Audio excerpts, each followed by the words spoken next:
ಮಾಜಿ ವಿಶ್ವ ಸುಂದರಿ ಹಾಗೂ ಬಾಲಿವುಡ್ ನಟಿ ಐಶ್ವರ್ಯ ರೈ ತಮ್ಮ ಜನಪ್ರಿಯತೆಯೊಂದಿಗೆ ಗಂಡ ಅಭಿಷೇಕ್ ಬಚ್ಚನ್ ಅವರೊಂದಿಗೆ ವಿಚ್ಛೇದನ ಪಡೆದಿದ್ದಾರೆ ಎಂಬ ಸುಳ್ಳು ಸುದ್ದಿಗಳು ಸೇರಿದಂತೆ ಒಂದಿಲ್ಲೊಂದು ವಿಷಯದಲ್ಲಿ ಸಾಮಾಜಿಕ ಜಾಲತಾಣಗಳಲ್ಲಿ ಸದಾ ಸುದ್ದಿಯಲ್ಲಿ ಇರುತ್ತಾರೆ.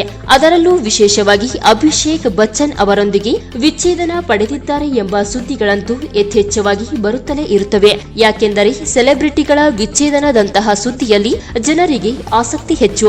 ಇನ್ನು ಐಶ್ವರ್ಯ ರೈ ಸುದ್ದಿಯಲ್ಲಿ ಇರುವುದು ವ್ಯಕ್ತಿತ್ವ ಮತ್ತು ಪ್ರಚಾರ ಹಕ್ಕುಗಳನ್ನು ಕಾಪಾಡಿಕೊಳ್ಳಲು ಸೆಪ್ಟೆಂಬರ್ 9ರಂದು ದಿಲ್ಲಿ ಹೈಕೋರ್ಟ್ ಮೊರೆ ಹೋಗಿದ್ದಾರೆ ಎಂಬುದಾಗಿದೆ. ತಮ್ಮ ಹೆಸರು, ಫೋಟೋ, ಧ್ವನಿ ಹಾಗೂ ಮುಖ ವೈಶಿಷ್ಟ್ಯಗಳನ್ನು ಅನಧಿಕೃತವಾಗಿ ಬಳಸುವುದನ್ನು ತಡೆಯುವುದು, ವಿಶೇಷವಾಗಿ ಕೃತಕ ಬುದ್ಧಿಮತ್ತೆ ಬಳಸಿ ಸೃಷ್ಟಿಸಿರುವ ಅಶ್ಲೀಲ ಮತ್ತು ಡೀಪ್ ಫೇಕ್ ಕಂಟೆಂಟ್ಗಳ ಹರಡುವಿಕೆಯನ್ನು ತಡೆಗಟ್ಟಲು ಐಶ್ವರ್ಯ ರೈ ನ್ಯಾಯಾಲಯದ ಸಹಾಯ ಕೋರಿದ್ದಾರೆ. ನ್ಯಾಯಮೂರ್ತಿ ತೇಜಸ್ ಕರಿಯಾ ಈ ಸಂಬಂಧ ಎಚ್ಚರಿಕೆ ನೀಡುವ ಮಧ್ಯಂತರ ಆದೇಶವನ್ನು ಹೊರಡಿಸುವುದಾಗಿ ಮೌಖಿಕ ಸುಳಿವು ನೀಡಿದ್ದಾರೆ.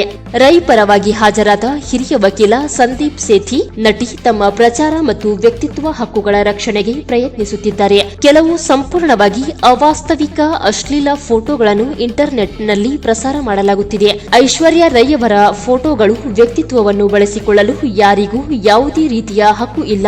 ಫೋಟೋವನ್ನು ಮಾರ್ಫ್ ಮಾಡಿ ಅವರ ಮುಖ ಮತ್ತು ಹೆಸರನ್ನು ಬಳಸಿ ಲಾಭ ಮಾಡಿಕೊಳ್ಳಲಾಗುತ್ತಿದೆ. ಅವರ ಹೆಸರು ಮತ್ತು ಹೋಲಿಕೆಯನ್ನು ಬಳಸಿ ಯಾರದ್ದೋ ಲೈಂಗಿಕ ಆಸೆಗಳನ್ನು ಪೂರೈಸಲಾಗುತ್ತಿದೆ.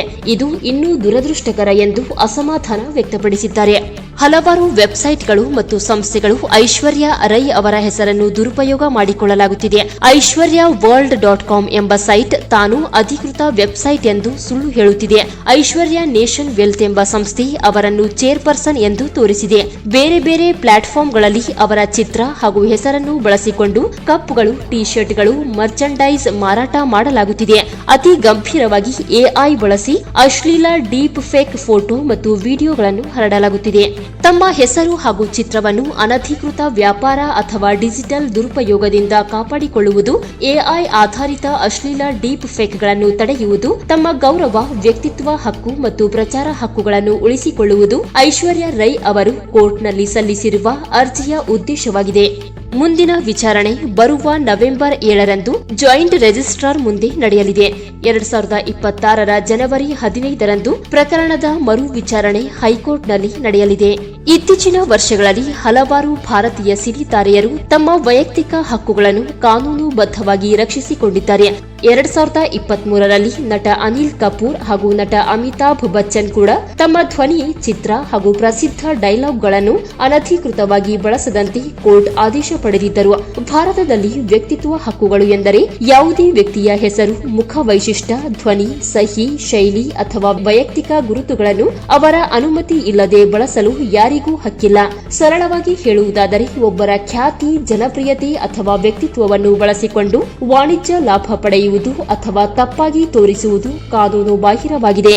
AI, deep fake, morphing, Photoshop, meme, GIF ಇತ್ಯಾದಿ ತಂತ್ರಜ್ಞಾನಗಳ ಮೂಲಕ ಖ್ಯಾತ ವ್ಯಕ್ತಿಗಳ ಹೆಸರು, ಮುಖ ಅಥವಾ ಧ್ವನಿಯನ್ನು ಸುಲಭವಾಗಿ ದುರುಪಯೋಗ ಮಾಡಬಹುದು.